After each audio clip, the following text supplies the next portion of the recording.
여러분 안녕하십니까? 오늘 외전에서는 오랜만에 이재정 의원님 모시고 정치 현안 짚어보겠습니다. 기다리셨습니다. 네, 진짜 오랜만에 뵙습니다. 예, 오랜만에 뵙습니다. 당이 정신이 없으시죠? 네, 어쨌든 뭐 선거에 지고 뭐 그 이후에 수습이 단박에 될 수 있는 것도 예. 아니고요. 예, 지금이 가장 그럴 수밖에 없는 때고 아니어도 또 정기 전대가 있기 때문에 전대전에는 여러 가지로 당 얘기 사실 조금- 시끄러운 얘기밖에 없습니다. 당 얘기를 안 여쭤볼 수는 없고 네. 조금 이따 당 얘기는 여쭤보고 아까 그 본방에서는 이준석 대표 얘기 잠깐 좀 여쭤보고 싶은데 그러니까 이 어떤 그 조혜진 의원님의 진단이요. 그러니까 윤리에서 심증은 가는데 본안에 대한 판단을 못 내. 그러니까 이 어떤 논리적으로는 말이 안 되는 결론이에요. 논리적으로는 네, 적어도. 그렇죠. 근데 제가 걱정하는 건 저분들이 어떤 저건 뭐 정치 권력의 싸움이라고 해석이 되는데 자신의 정치 권력을 관철시키기 위해서 저렇게 논리적으로 말이 안 되는 일도 막 하면 되나? 저는 그런 생각이 드는 거예요. 이게. 저는 모든 가능성을 다 열어놓고 둘 다 문제인 거죠. 예. 정말 어느 정도 사실이 확실해서 그 이상의 징계도 가능하다라고 생각했는데 그 정도로 그러니까 당이 비난받지 않을 만큼의 제목으로 사실상 유죄 판단을 내린 셈이죠. 네. 그렇게 징계를 내리고 당은 살고 정치 세력을 어쨌든 이제 물러내고자 하는 그런 예. 의도는 달성하고 예. 아니면 방금 말씀하신 대로 근거도 없이 한 게 되는데요. 아니, 그러니까 그러니까 심증을 가지고, 그러니까 저는 이 의원님, 그러니까 모르겠습니다. 그 부분을, 왜냐하면 이 정치 권력 다툼이기 때문에 네네. 증거가 있고 자기들이 결론을 낼 수 있으면 딱 그걸 제시했을 것 같아요. 왜냐하면 당이 시끄러워질 테니까, 안 그러면. 근데 그거를 못 제시한 상태에서 어떤 뭐 윤리적 품위 훼손 이렇게 하는 거는 이건 일단은 저 윤리의 결론은 논리적으로 말이 안 되는 논리적으로는 논리적으로 말이 안 되는 거죠. 결론이거든요. 네. 그렇다면 전 무슨 생각이 들어서 좀 두려웠냐 하면 이 집권하신 어떤 여당인 국민의힘의 저 의사결정 과정이 권력 다툼에서 자신들의 어떤 의사를 관철시키기 위해서는 말도 안 되는 논리도 들이대서 어떤 선출된 당대표까지 날릴 정도면은 정치적 적대 세력이나 이런 데다가는 그것도 중요한 포인트 같습니다. 아무리 말도 안 되는 어떤 그 프레임도 그냥 갖다 대게. 왜냐하면 자기 당대표, 선출된 자기 당대표를 논리적으로 아무런 어떤 논리적 기반이 없는 걸로 날려버리는데, 그렇다면 저분들의 생각이 혹시라도 정치적 적대 세력이나 누가 자기한테 걸리적거리거나 하면 저런 식의 어떤 사고를 하고 있는 거 아닌가 하는 저는 우려가 좀 되더라고요. 그 부분이 저는 가장 우려스러웠어요. 그런 어떤 사고의 방식. 왜냐하면 윤리가 어느 정도 논리를 생각하는 분들이라면 저런 결론은 내릴 수가 없는 결론이거든요. 저는 그럼에도 불구하고 이준석 대표의 성비에 대해서 예. 면죄부를 줄 만큼의 증거가 없는 상황이었다라고까지 확언할 수는 없다고 싶고요. 예. 어찌 되건 간에 그건 고무줄 판단이죠. 왜냐하면 어떤 부분은 유죄를 하는 데 있어서 활용하고 어떤 부분은 자당에 불리하니까 이게 결코 작지 않아요. 그러다 보니까 이제 성비 그거라도 문제가 예. 앞뒤가 논리적으로 전혀 안 맞는 상황이 어느 그래서 쪽도 어쨌든 비중을 얕게 둘 수는 없는 게 성비 문제 다룰 때 얼마나 그 이준석 대표에 대한 엄중한 처단을 요구하고 했을 예. 때 얼마나 회피하는 방식으로 선거 이후로 밀어왔었습니까? 그러고 난 뒤에 뒤늦게 내린 결론이 당은 비난받지 않을 만큼의 결론이라는 것도 저는 그 전에 한번 말씀드린 적 있는 것 같은데 사석에서 많은 그 국민의힘 의원님들이 우리 당 의원님을 통해서 전해온 말들이 있습니다. 그래요? 선거가 끝나면 이준석 대표는 저 자리 못 입는다. 예. 그 문제가 만만치 않다. 라는 얘기는 공공연히 들려왔고 여의도에서는 거의 정설입니다. 예. 그래서 상당 부분에 있어서 확신을 하는 거야. 이 비중이 작지 않다. 예. 그야말로 뭐 정적을 쳐내기 위한 충분한 무기가 된다라고 그러니까 판단이 충분히 쓸 만큼의 그 원안에 대한 충분한 자료가 있는데도 불구하고 그럴 수도 어중간한 있는 거죠. 근데 예. 저는 모르겠습니다. 왜냐하면 저게 이제 그 어찌되건 윤핵관과 예. 이준석 대표의 권력 투쟁, 전면적 권력 투쟁인데 증거 자료가 있으면 깨끗이 날리고 싶어 하지 않았을까 하는 생각이 그거는 저는 이제 근데 상식적인 분들의 생각입니다. 아니 그렇습니까? 결코 성비위를 드러내는 것이 예. 국민의힘을 요동치게 할 심각한 사태이지. 예. 네. 특히 지금 뭐 이제 좀 송구합니다마는 우리 당에서 연이었던 부분이 예. 있어가지고 사실 선거 패배의 한 원인으로 지목되기도 하고 예. 그동안 그 공세를 얼마나 퍼부어왔던 거 아닙니까? 이건 작진 않아요. 향후에도 여러 상황들에서도 스스로 발목을 댈 수 있기 때문에 그런 부분은 노련하게 피해가시는 분들입니다. 우리 국민의힘은 그런 전략적인 부분이 제가 있는 우려한 것 같아요. 부분과 하여튼 관점이 약간 다르신데 하여튼 그럼에도 예. 불구하고 말씀하신 대로 이미 정략적으로 결론을 염두에 뒀던 건 맞는 것 같습니다. 근데 저는 공부관이 하여튼 그 부분이 들여왔었어요. 굉장히 좀 의아스럽고 걱정스러웠던 게 저렇게 그러니까 적어도 논리적으로는 아무런 논리적 기반이 없는 거를 결론을 위해서 저렇게 발표하는 저 행위들이 그렇죠. 과연 다른 데서도 저렇게 어떤 권력투쟁이나 특히 자당 내부의 권력투쟁에도 저러는데 대외적 적대적 어떤 관계에 있는 사람들한테는 정말 마구잡이 어떤 틀을 갖다 붙일 수도 있는 거 아닌가 저는 그런 부분이 굉장히 눈에 띄었어요. 근데 왜냐하면 저는 뭐 이준석 대표에 대해서 공과를 분명히 머릿속에 가지고 있는 사람으로서 뭐 어떻게 됐는 결론이 좋았겠다. 뭐 비위가 있으면 성비가 있으면 당연히 날아가야죠. 그런데 그게 문제가 아니고 저 과정이 너무나 말이 안 되는 거예요. 그래서 저렇게 하면 안 될 텐데 저렇게 하면 안 되는 것뿐만 아니라 다른 데서 정말 저런 식으로 하려고 하고 저렇게 하면 된다고 생각하는 건가 하는 그런 생각이 드는 거예요. 저게 저항을 어떻게 안 하겠습니까? 만약 본인의 이준석 대표 성비가 있건 없건 저건 당연히 저항을 하겠죠. 네, 저같이 비논리적인 저같이 비논리적인 결론에 대해서 어떻게 맞습니다. 저항을 안 하겠습니까? 그래 저는 참 저런 식의 사고와 행위를 예를 들어서 자연스럽게 한다면 굉장히 무서운 결과들이 올 텐데 하는 생각이 드는 겁니다. 제가 뭐 지금 선거에 패배한 야당이긴 하지만 씁쓸하게 이제 돌려보며 말씀을 드리면 어찌된 간에 정치적 책임을 진다는 것은 무리수를 두면 그만큼 다시 그렇죠. 그 역풍에 네. 이제 자기가 상처를 입게 되거든요. 그리고 저는 그와 같은 방식이 문재인 정부를 거치는 동안 각종 권력기관에 의해서 뭐 사라지지 않았거든요. 예. 지난 정권 당시에 권력을 활용해가지고 검찰 권력, 경찰 권력, 심지어 국정원, 예. 뭐 댓글 사건 등을 통해서 목표를 위해서 무엇이든 했던 그 조직들이 여전히 온건하게 있었고, 예. 문재인 정부 민주당 당신들이 아직까지 야당인 줄 알아? 하지만 반은 맞고 반은 틀린 게 여당이긴 하지만 여당으로 자신감 없어 보여서는 안 됐었지만 여전히 여당이라는 것만으로도 할 수 없는 여러 가지 사회 적폐라는 부분은 분명히 감정적으로는 여러분들이 많이 지쳐있는 적폐라는 단어지만 분명히 그대로 공존하고 있었다는 거죠. 저는 그 조직들을 가동하고 그 시스템을 그대로 활용하는 데 있어서 여당은 기꺼울 거라고 저는 장담합니다. 제가 변호사로 활동하면서 숱하게 법적인 전문적인 판단을 넘어서는 방식의 작동을 한두 번 본 것도 아니고 그 조직이 여전한 채 문재인 정부 안에서도 살아남아 온 것들이 각종 권력기관들이거든요. 국정원도 마찬가지고요. 댓글 달았던 사람들 다 아직도 국정원에 있는 거잖아요. 그 가치관으로. 그렇다면 그들의 오늘의 행동을 통해 가지고 그럴 것이다라가 아니라 국민의힘이 정말 달라진 모습을 보여주지 않는다면 응당 그럴 것이다라고 이미 예측됐던 부분이다. 그래서 두렵습니다. 그렇습니다. 민주당 내부로 가볼까요? 네, 좋습니다. 어대명이다. 어떻게 보세요? 일단 이건 전망에 대한 부분이니까. 사실 지금 현재로서는 이재명 의원이 나왔을 경우는 이재명 의원이 나오나요?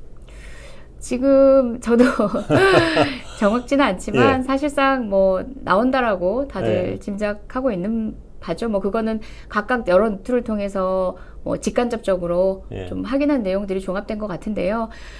나왔을 경우에 흔히 우리가 포션을 보면 이제 비율을 봐서 반영하는 각각의 의사 구조를 보면은 당대표가 될 수밖에 없는 그런 구조긴 한데요. 뭐 최근에 우리가 모든 당대표 선거 전당대회가 늘 뭐 어대 누구, 어대 낙이었던 적도 있고 어대 추였던 적도 있고 늘 그런 방식으로 쏠림 현상은 있었는데 다만 이제 저는 뭐 지금 현재 룰에 대해서 지난번에 같이 공개 비판했던 의원의 한 명인데 좀 놀랐어요. 왜 이재명을 서포트하기 위해서 이재명과 다른 사람들을 염두한 룰 전쟁에 나섰다고 생각하지? 저 같은 경우는 이재명 고문이 이번에는 조금은 다른 고민을 하셔도 되지 않냐는 예. 입장이거든요. 예. 그것과 룰에 대한 냉정한 저의 입장을 발표하는 건 별개의 문제인데 예. 정말 그냥 화두 안에는 이재명밖에 없구나. 이게 네. 과연 정말 우리 당을 위해서 맞나? 이재명 의원을 서포트하는 예. 입장이든 예. 아니면 그분에 대해서 부정적으로 보는 예. 입장이든 당의 새로운 가치를 정하는 데 있어서 왜 이재명 발목만 잡으려 하는지 또는 예. 이재명에게만 기대려 하는지 두 측 모두에게 제가 불만이 있습니다. 그런데 7구 그룹에서는 완전 국민 경선제? 근데 97그룹이라는 예. 것도 전 좀 동의할 수 97 없어요. 그룹이요. 예. 예, 예. 그 우리 오늘 박주민 의원 같은 경우 뒤늦게 이제 예. 당대표 출마 선언을 하긴 했는데 나머지 선배님들에 대해서는 제가 97로 인정하지 않았던 분들이거든요. 강훈식 선배도 마찬가지고 그러니까 의원님도 마찬가지고 박용진 의원님도 사실상 97과 86의 가름마 죄송합니다. 경계선 경계선 가름마가 가만 있어. 가름마가 쓰면 안 된다는 아니에요? 그래도 네. 속으로 사용되니까요. 가름마는 뭐 경계선에 예. 정의로 규정할 수 있는 각각의 개념들이 뭐가 있을까로 생각해 예. 보면 이제 세대적 코호트는 뭐냐면요. 97은 또 다른 경력을 기반으로 여기에 들어온 거거든요. 예. 단순히 90년대 학번 70년대 태어났다라고 끝나는 것들이 아니라 예. 민주당의 운동권 경력이 예. 아닌 다른 전문성을 갖고 들어온 사람은 그렇습니다. 예. 97이지만 강훈식 의원이라든지 예. 박용진 의원은 학생운동 경력으로 예. 당의 오랜 386과 예. 역사를 같이 해왔습니다. 예. 그래서 지금 뭐 박주민 의원도 마찬가지지만 이재정과 예. 같은 새로운 97 세대와는 예. 전혀 정서적 교감을 못하고 있죠. 당을 예. 바라보는 시각도 그래서 다릅니다. 예. 어디가 제일 다릅니까? 기본적으로 가장 기본적으로. 그분들이 386과 다르지 않습니다. 예. 어떤 현상을 바라보는 그런데 모든 사고의 경선 접근 룰에 방식이 있어서 다르지 굉장히 않습니다. 부딪히는 것 같던데요? 386과 비슷하시다니까요. 아, 그래요? 경선 룰도요? 아니, 386은 그렇게 하실 수도 있는 겁니다. 예. 아니, 또 다른 386의 예. 소위 이제 386 또는 친문이라고 예. 얘기하는 분들의 각각의 어쨌든 지지를 받고 있는 분들 아닙니까? 그거는 강병원 의원님도 복잡하죠? 마찬가지죠. 강병원 의원, 예. 박용진 의원, 예. 그리고 이제 우리 강훈식 예. 의원 예. 세 분 모두가 예. 운동권 경력을 기반으로 해서 당에 예. 들어온 지 정치활동한 지 오래되신 분들이에요. 예. 그걸 뭐 폄하하고자 하는 예. 게 아니라 세대 코호트가 없다는 거죠. 예. 하지만 97세대는요. 예. 어려운 시기를 겪어오면서 본인들이 정말 살아남기 위해서 예. IMF 세대 이후에 치열한 고민들을 했지만 그럼에도 불구하고 공동체에 대한 고민으로 비로소 정치에 예. 대한 수살표를 던졌고 예. 아이러니하게도 그들이 소위 386이라고 얘기하는 또는 예. 386과 결을 같이 하는 지금 나와 있는 97 예. 저는 97이 예. 아니라고 생각하는 아, 예. 그 의원님들과 예. 굉장히 다르게 개혁적이에요. 예. 개혁성에 있어서 가장 큰 차이가 있습니다. 예. 그런데 오히려 본인들의 운동 경험만으로 정치권에 와서 다듬어져가는 그 시간만큼을 예. 요구하는 거죠. 예. 이미 전문성이 확보된 그 전문적 판단의 97세대를 신뢰하지 못하는 거죠. 예. 저는 그래서 지금 민주당이 97붐이다? 아니요. 민주당 지금 97그룹은 전당대회에선 찾아볼 수가 없습니다. 그렇습니까? 저는 박주민 의원과 가깝긴 예. 하지만 예. 박주민 의원 역시도 97이 가지고 있는 세대 코트를 보여줄 수 있을 만큼의 정치적 쟁점을 드러내지 않는 순간 예. 민주당의 97그룹이라는 언론이 만들어낸 소제목이 그렇다면 지금 979 진정한 97그룹은 어떤 걸 원하는 겁니까? 사실 소위 개혁파라고 네. 얘기하거나 또는 뭐 같지는 않겠지만 예. 철험해라고 얘기하면서 굉장히 폄훼하지만 예. 사실은 시기적으로 본인이 해야 될 역할을 당이라는 큰 구조를 신뢰하면서 예. 본인의 역할을 하는 예. 거예요. 롤을 하는 거죠. 예. 왜냐하면 대표가 아니었을 때 예. 지도부가 아니었을 때 본인의 롤을 예. 하는 겁니다. 그런 묵묵한 전문성을 기반으로 한 그런 역할을 했던 97세대의 그룹들의 특질이 있습니다. 예. 그런데 그것들을 모두 어떤 당 핵심 기반층을 예. 의식한 소위 팬덤 정치에 기댄 이런 방식으로 몰아세우고 있다는 거죠. 예. 그 경선 룰은 그 완전 국민 경선을 박용진 의원이 주장하신 것 같은데. 그건 예. 저는 정당 정치인의 자격이 없다고 예, 봅니다. 예. 우리 모든 선배님들이 예. 좀 그 얘기 하시는 분들은 예. 정당 정치를 조홍천 의원님도 그 얘기 예. 하시는데요. 정당 정치, 대의 정치를 부정하면서 그렇게 따지면 직접 민주주의 하시죠. 예. 정당이라는 구조를 인정하는 이상 예. 끊임없는 갈등이 있을 수밖에 없고 긴장관계가 있을 수밖에 없는 예. 게 당원, 당신과 민심입니다. 예. 그거는 앞으로도 영원할 예. 겁니다. 지금만 있는 현실이 아니거든요. 예. 그걸 리더십을 가진 사람들이 전략적으로 또 당이 꾸준히 행보를 통해서 풀어가야 되는 예. 문제인데 그걸 갑자기 국민에게 개방하는 방식으로 한다? 정당이 자기 스스로 그렇게 자신감이 없는데 리더로서의 자격이 됩니까? 저는 그 부분에 있어서는 심각하다. 네. 이거는 정당 혐오, 정치 혐오로 불러오는 네. 방식으로 또 다른 자기 정치를 하는 거다. 어제 제가 김영배 의원 모시고 저번에 제가 여쭤봤던 왜 전당원 투표를 안 하냐 그래가지고 한참을 얘기했어요. 조금 어제 당황하시는 것 같더라고요. 근데 네. 근데 저는 지금 말씀하신 그게 완전 국민 경선을 해야 되느냐는 저도 갸우뚱한 게 있어요. 그게 전당원 투표는 저는 해야 된다고 보는데 네. 완전 국민 경선은 좀 달리 생각해야 될 부분이 있다고 저는 생각해요. 근데 아직까지 제가 깊이 공부한 건 아니어서 제가 거기에 대해서 말씀을 깊이 드릴 건 없는데 완전 국민 경선이라는 것과 전당원 투표 1인 1표제는 다른 제도예요. 그거는 제가 네, 보기에. 맞습니다. 근데 전당원 투표제는 반드시 그렇게 가야 된다고 저는 개인적으로 이렇게 관찰자로는 보는데 완전 국민 경선은 한번 논의해 볼 필요가 있을 거예요. 그게. 지금 그걸 주장하시는 분들이 과연 이제 찰나적인 유불리, 사실상 국민경선제가 가지는 정치적 의미, 정당 내에서 어떤 방식으로 그거를 순기능화할 수 있고 어떤 철학적 의미가 있는지에 대해서 설명을 못하고 있다면요. 그건 사실 본인에게 불리한 당심을 조금이라도 피해 가고자 하는 그거라면, 정략적인 선택에 불과하다. 예. 아직까지 철학적 가치를 못 제시하고 있잖아요.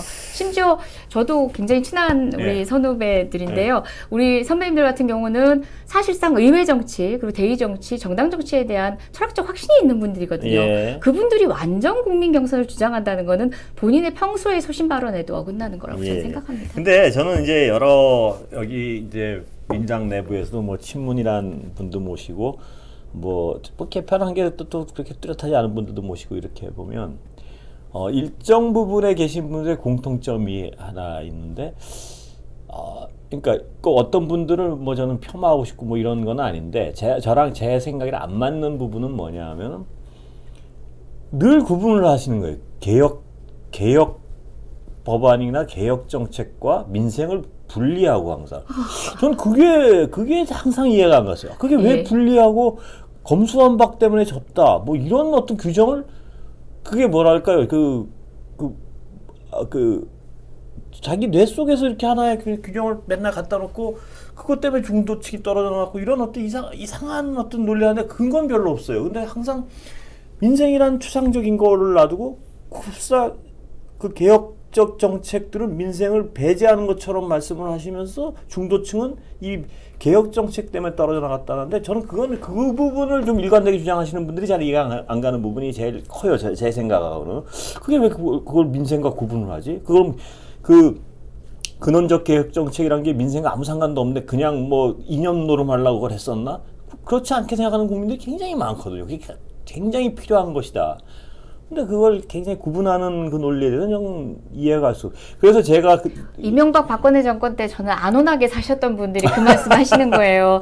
민생이 초토화되는 권력기관에 의해서 초토화되는 그 현장에서 저도 이제 정말 제가 변호사 업무를 하면서 사실 거리 시위대의 인권침해 감시 활동을 갖다가 체포되기도 하고 그래서 정말 클라이언트와 마지막 계약 체결이 무산되기도 하고 그것도 민생이잖아요. 사실상 시민의 모든 사람들이 다 뒤흔들리던 그때의 일상들을 체험하셨던 분들은 그말 그렇기 때문에 그 개혁까지라고 그걸 굉장히 중심에 뒀던 거거든요. 근데 그런 거를 하면 흡사 민생이 위기인데 한가로운 얘기한다는 식으로 말씀하시는 거에 대해서는 전 동의할 수가 없어요. 아무리 봐도. 그리고 그것 때문에 졌다는 식으로 말씀하셨는데 그것도 진단에 대해서도 동의할 수 없어요. 게다가 그렇게 말씀하시는 분들이 본인이 국토위 계시고 국토의 고른 발전을 해야 되는 국토위 계시고 산업이 계시고 중기 벤처부 계시고 벤처위 계시고 하셨는데 각자의 역할에서 본인이 그만큼 두각을 나타냈다면 소위 얘기하는 그 민생의 영역에서 왜 역할을 못 하셨습니까? 저는 외통위에 있으면서 나름대로 제가 외통위의 그 저항 세력들을 극복하면서 제가 해낸 일들이 있다고 생각하거든요. 제가 철험인 줄 알고 법사위에 있었던 분이 있는데 알고 계신 분이 있는데 저는 그게 아니라 외통위에 있으면서 제 영역을 넓혀가면서 평화의 문제라든지 종전의 문제라든지 여러 가지 부분에 있어서 목소리를 내면서 사실은 또 다른 한 축의 개혁, 또 다른 한 축의 민생을 책임졌거든요. 이 부분을 당론에 반영하고 싶으면 그 정치인들이 국회의원이 괜한 배치입니까? 무게가 큽니다. 본인들이 하셨어야죠. 본인들이 부족한 것들을 남 탓하기 가장 좋은 게 바로 그거죠. 저 사람들에 의해서 팬덤 정치 세력에 의해서 당이 휘둘렸다. 얼마나 감명합니까? 그것도 팬덤도 아니 저는 거기에 있어서는 팬덤 물론 가서 막 견해가 다른 사람들은 막 인신공격하고 하는 건 하면 안 될 일이고 네. 그거는 정말 팬덤 중에서 극단에 속하는 거지만 어떤 정치 세력이 팬덤을 무시할 수가 있나요? 저는 그거에 대해서도 아니 정치학 교과서나 기본적인 정치의 지지가 강한 기본을 지지가 좀 아셨으면 팬덤이에요. 좋겠어요. 예. 그러니까 정치의 기본 철학이나 의회 정치나 정당 정치에 대한 철학은 유지하고 그 안에서 우리가 단기당략적으로 선택할 수 있는 그런 전술을 가지고 이야기했으면 좋겠는데 저는 그분이야말로 소위 말하는 그 퍼퓰리즘의 지금 글쎄요. 네. 유행이 언론 퍼퓰리즘에 흔들리는 거다라는 생각이 듭니다. 그러니까 그 민생을 굉장히 추상적인 단어를 항상 꺼내시면서 그분들이 민생을 돌보지 않았다는데 저 판단을 어떻게 왜 하실까로 또 뭐 예를 들어서 검수완박 때문에 선거를 졌다는 식의 분석을 하시는데 저는 거기도 동의할 수 없어요. 물론 분노했죠. 검수완박 제대로 못해서. 맞습니다. 그러니까 이런 거예요. 그러니까 그분들이 약간 물론 뭐 제 판단이 뭐 절대 옳을 수는 없어요. 제가 생각하기에는 그 중도의 상식적인 분들이 많이 분노했던 건 민주당의 무능이 있는데 그 무능의 종류가 그분들이 판단하는 민생을 안 해서 무능하다는 게 아니고 공수처 그렇게 시끄럽게 만들었는데 공수처 하는 일 보니까 굉장히 무능해요. 야 어떻게 조직을 저렇게 잘못 만들었나 하고 사람을 잘못 썼나 이렇게 무능하지? 국민들이 공수처에 대해서 기대했던 수사의 결과는 하나도 안 나오고 처음부터 수사 대상 설정하는 것도 막 이상하니까 뭐지 저거? 저거 하려고 그렇게 몰표 주고 그런 거. 검찰 개혁법 제대로 하라디 정권 내내 뭐 하는지 몰랐다가 끝나니까 화닥 해가지고 또 막 뭐 소리만 나. 긴 기간 동안 왜 아무것도 안 했다가 지금 저렇게 해가지고 뭐 하지? 지금 이제 그 국회의장 되신 김진표 의원님이 사실은 여러 가지 측면에서 이제 고민도 깊으시고 굉장히 보수적인 성향으로 꼽히시는 분입니다. 네. 그럼에도 불구하고 이제 그분과의 말씀을 통해서 그분이 적극적으로 동의하시고 향후엔 그렇게 네. 해야 된다고 동의하신 부분이 뭐냐면 검찰 개혁이 급작스러워 보이는 이유는 당이 그간 그것들을 당의 공적 체제 안에서 적극적으로 서포트하지 못하고 소수가 하는데도 불구하고 그렇습니다. 소위 말하는 로키라는 방식을 예. 지원하지 않고 폄훼하다가 그렇습니다. 느닷없이 갑자기 이제 올리대로 급해지니까 올리니까 그 부분이 급해 보이는 거지. 이건 당의 보기엔 책임이다. 제가 아까 말씀드린 지난 집권할 때 뭐하다 갑자기 저렇게 소위 말하는 로키라는 이름으로 언론개혁과 검찰개혁을 로키라는 개념으로 내세우면 안 된다라는 개념으로 폄훼해 왔습니다. 조금 과장된 그러니까요. 표현으로는요. 그런 지도부의 책임, 당의 책임인 것이지 묵묵하게 거기에 목소리 냈던 초선들의 문제입니까? 저는 그러니까 우리 선배님들이 너무 그러니까 참 안타까워요. 그러니까 선배님들 역량이 그거밖에 안 돼서 그 초선들을 그분 비난을 할 문제인지. 정말 그런 말씀하는 분하고는 정말 저는 기꺼이 어떤 여러 가지 얘기를 좀 이해를 하고 싶어요. 근데 이해가 안 되는 부분이 있어요. 그래서 김진표 의원님이 그 말씀을 하셨어요. 검찰개혁의 가장 큰 문제는 그것을 공론화할 수 있게끔 국회 내에서 틀을 못 만들어주고 그렇습니다. 당 예. 안에서 그것을 그 공적인 논의로 못 집권하고 가져간 압도적 거다. 다수 의석을 가지고 있을 때 왜 그거를 좀 더 단단하고 좀 더 제대로 된 제도로 못 그렇죠. 만들어내고 그때 계속 수정해가면서 허송세월 하다가 맞습니다. 갑자기 정권 잃으니까 그때 후다닥 하는 것 같으니까 저 사람들은 뭐 하는 사람들이지 이런 생각이 드는 거예요. 그렇게 보수적인 그 이제 연류 있는 우리 정치인 선배께서도 그런 차원에서 본인이 이제 국회의장 되면 그렇게 예민한 이슈일수록 오히려 국회가 공적 차원으로 그렇습니다. 상시적으로 다룰 수 그렇습니다. 있도록 하는 게 중요하겠다. 검수완박에 대한 그렇습니다. 그런 그래서 계속 오해들만 하더라도 그 국민들도 문제다. 체크를 하고 그렇죠. 어떻게 예. 그 다음에 제가 또 기억나는 답답했던 일 중에 하나는 공수처가 아까 그랬고요. 야 그렇게 시끄럽게 만들었는데 저렇게 아무것도 하는 일 없는 조직을 만들어놔. 그러면 두 가지 중에 하나 무능하다는 건 민주당의 그 집권 세력이 그때 당시에 무능했다는 건 뭐예요? 인사에 있어 무능했건 조직을 잘못 만들었건 두 가지거든요. 근데 그 두 가지 단어 같아요 제가 보면. 물론 사람을 구하기도 어려웠고 물론 그동안 공고화된 어떤 검찰의 뭐 그런 게 있었기 때문에 그럴 수밖에 없었다는 측면도 이해하지만 국민들이 그런 것까지 다 이해해 줄 만큼 한가하지 않아. 제대로 만들고 제대로 굴러가는 걸 보고 싶은 거지 국민들은. 그걸 저런 이유가 있어서 그렇게 세부적으로 하는 건 그냥 정치하는 분들끼리 자기 위하를 하면 되는 거지 국민들한테 우리도 이런 사정이 있었어요. 잘 안 먹혀요. 왜냐면 자기 먹고 살기 바빠 죽겠는데 그렇게 몰표를 주고 뭐 공수처의 필요성도 다들 검찰의 권력에 비례하여 느끼는 분들이 그래 해봐 이랬는데 이상한 뭐 1호 사건부터 뭐 하여튼 판판이 깨지고 제대로 된 건 수사조차도 제대로 시작한 것도 못 받고 이러니까 사람들이 분노했대요. 제 기억엔 또 제 주변에 이제 어떤 상식을 가진 분들이 가장 황당했던 건 재경부예요. 뭐냐 하면 재경부, 기재부. 기재부. 아, 죄송합니다. 오랜 역사를 지켜보신 분들은 그렇게들 가끔 말씀하십니다. 기재부는 뭐냐면 네. 전 세계가 죽겠다고 그럴 때 정말 국민들한테 이렇게 막 돈 줘야 될 때 아주 무슨 정책적 결정을, 그러니까 정책의 철학을 결정하듯이 그 지명직 공무원들이 꼭 쥐고 우린 못해요 이러고 있으니까 그것도 무능하게 쳐다봐요, 집권 세력이. 그러니까 지금 무슨 일이 벌어졌냐면 정말 써야 될 땐 못 쓰고 국민들은 부채가, 가계부채는 엄청나게 늘어난 상태에서 지금 갑자기 몇십 줄 풀어놓으니까 조일 때 못 조이고 있는 거 아니에요. 그 국가는 부채가 적고 개인은 부채가 많고, 그렇죠. 지금의 위험도 상황도 그때 풀어야 할 때 확 풀지 못하고 묶어야 될 때 못 묶으니까 근데 그때 집권당과 그 정부를 보면 뭐 하고 있었냐면 재경부가 말을 안 들어요 이러고 그냥 넋두리 하고 있어요. 그러면 아니 절대 다수 의석 줬고 근데 재경부만 쳐다보고 있는, 재경부가 말을 안 듣는데요 맨날. 근데 그 재경부는 정권이 딱 바뀌니까 말을 너무 잘 들어요. 그게 저는 이 지금 정부의 유능함이라고 봐요, 어떤 측면에서. 제가 뭐 그래서 기득 세력들은 여전히 강건했었고, 그럼요. 이제 우리가 여당이야 하면서 여당다워야 돼 하는 당내의 목소리가 절반 맞고 절반은 틀리다라고 했던 얘기가, 여당인 척 자신감은 보여야지만 여전히 기득권 세력에 의해서 타파하고 우리가 치열해야 되는 전선들이 있다는 걸 의원들은 방기하고 있는 거예요. 피곤하니까 피한 것 같은 그렇죠. 느낌이 좀 드는 회피하고 거예요. 방기하고 있었던 거죠. 그런 측면에서 그때는 여당이기 때문에 안 해야 되는 개혁이고, 그러니까. 지금은 또 같은 논리로 그 다수 의석이기 때문에 발목 잡으면 안 되기 때문에 안 하고 있는 거고, 저는 그 논리가 정말 자기를 위해서만 활용되는구나. 그러니까요. 그게 아니 저는 그 예를 들어서 국가 부채를 물론 재경부의 근데 저 이 말씀 꼭 드려야 될 것 같아요. 막 이러고 있다 보니까 제가 평론가 같이 얘기했는데 바로 제 얘기입니다. 제가 참 씁쓸하면서도 많이 반성하고 있는 지점이기도 해요. 그러니까 사실 누구보다도 그 안에서 목소리 내면서 아니 문재인 정부 시책에 반대라는 얘기를 누구보다 많이 들었을 겁니다. 때로는 서운하지만 우리 지금 적극 지지층들조차도 문재인 정부가 하는 일인데 왜 반대해야 하는데, 사실은 그게 대통령을 돕는 일이었을 때도 있거든요. 네. 외부적으로는.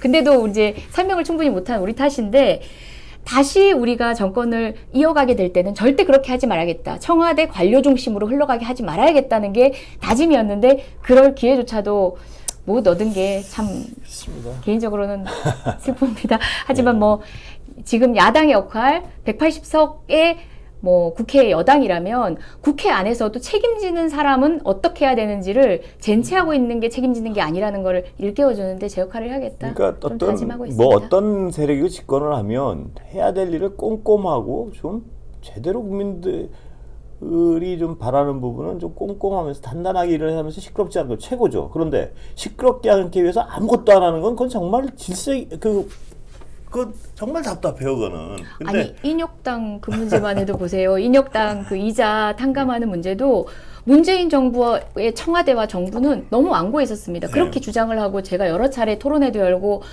피해자 간담회 하면서 요청을 드렸음에도 불구하고 그 문제는 안 되는 문제고 집행을 안 하는 걸로 미루면 된다라고 했던 선배님들과 청와대 관계자와 정부 관료들과 그 저항들이 너무 갑갑했는데 한동훈의 말 한마디에 해결되는 거 보면서요.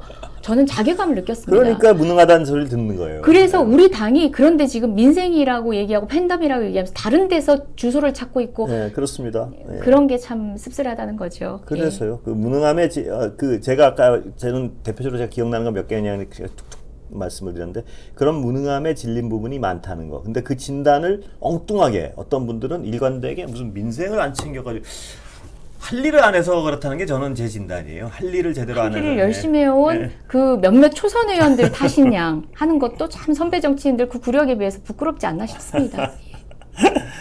예, 가서 따지십시오. 네, 따지고 있습니다. 여기서도 아마 말하면 많은 분들이 또 지켜보시니까 선배님 제가 따지고 있는 겁니다.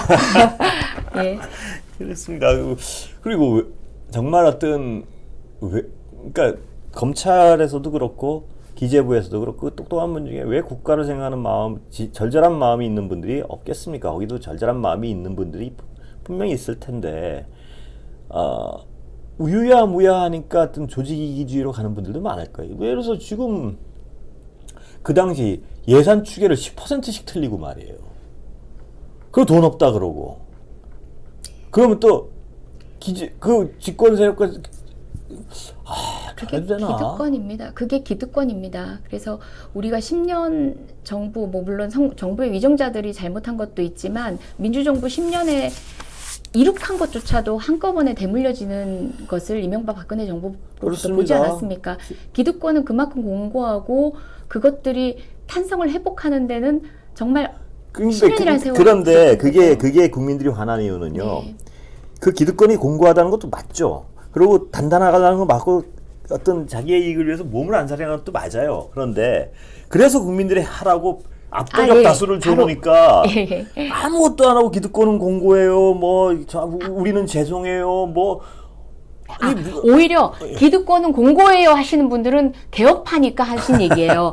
오히려 다른 분들은요. 우리가 여당인데 왜 그래 하십니다. 그게 기득권이라고도 인정하지 않습니다. 검찰이 기득권인 걸 인정하지 않고 정말 기재부가 기득권인 걸 인정하지 않고 싸우려고 들지 않는 다수의 의원들이 저는 더 문제라고 생각하고요.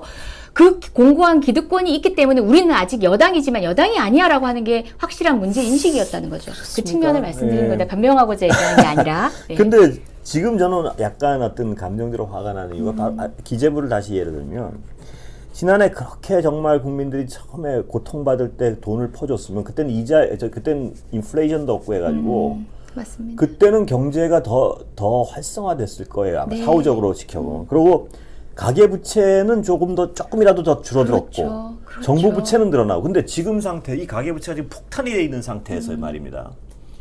지금 이자율을 올려야 되는 상황이고 어쩔 수 없이. 그때 정책적으로 기재부의 행위가 과연 옳았는지 그런지 지금 사후적으로 따라보면 얼마나 엄청난 잘못을 저질렀는지가 명백하게 드러나는 상황 같아요. 뭐냐면 그때 전 세계가 풀 때는 전 세계 인플레이션율이 굉장히 낮았거든요. 그래서 그때는 그리고 또 그래야지 경제가 돌아가고 또 직업을 잃은 사람들이 어마어마하게 쏟아져 나니까 돈을 그래서 가계부채는 그 돈을 좀 줘서 줄였어야지.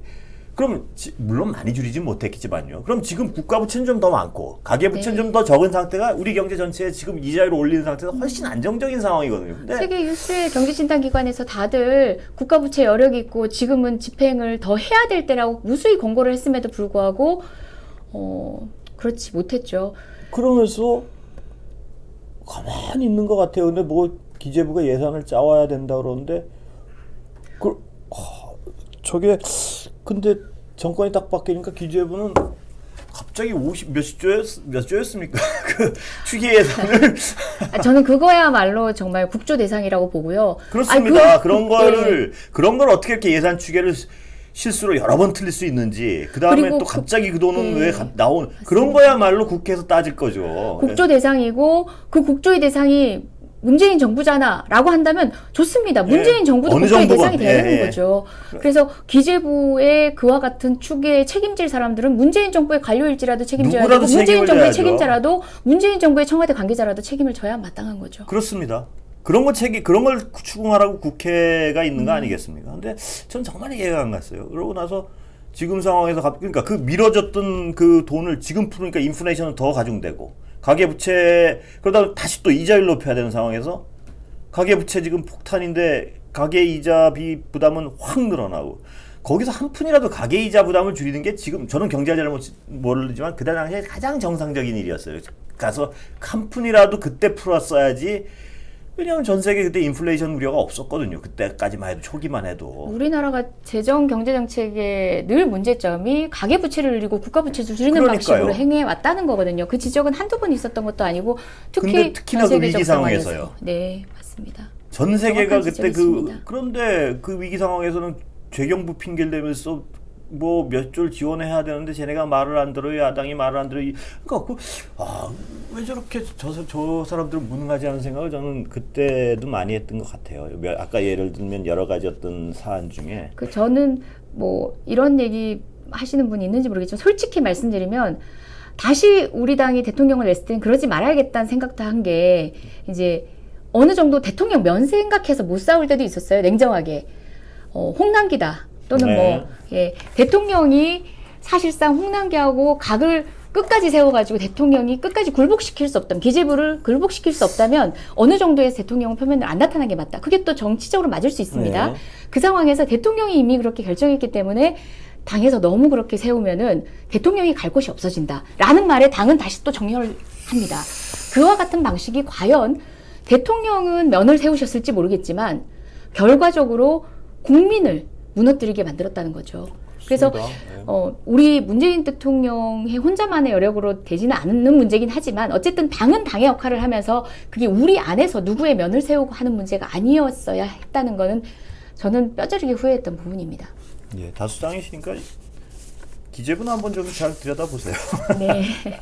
네, 왜 지금 도대체 예. 네, 다수당의 권한이 있다는 거 놓지 않고, 그리고 또 뭐 협치도 필요하고 또 발목 잡는 프레임이 되면 안 되겠지만 그 역할에 대한 각오는 다시 한번 다지는 게 이번 전당대회 민주당이 할 일이 아닌가 싶습니다. 그저 발목 잡기 하지 말고 협치하고 우리가 오만했다라고 얘기하면서 또다시 해야 할 일을 방기하는 그런 전당대회 그렇습니다. 의견수를 아주 마련이 안 되길 바랍니다. 그 부분은 아주 제가 생각하는 비슷한 말씀을 하셨습니다. 뭐 그러니까 반성을 하시는 건 해야죠. 그런데 반성의 그 방향이 나와야 되는데 맨날 반성만 하는데 뭐 제가 사실은 금요일은 마음의 평정을 유지하기 위해서 마음속 깊은 얘기는 안 드리려고 저도 가끔 간만에 와가지고 제가 오늘 목에 힘을 많이 줬네요.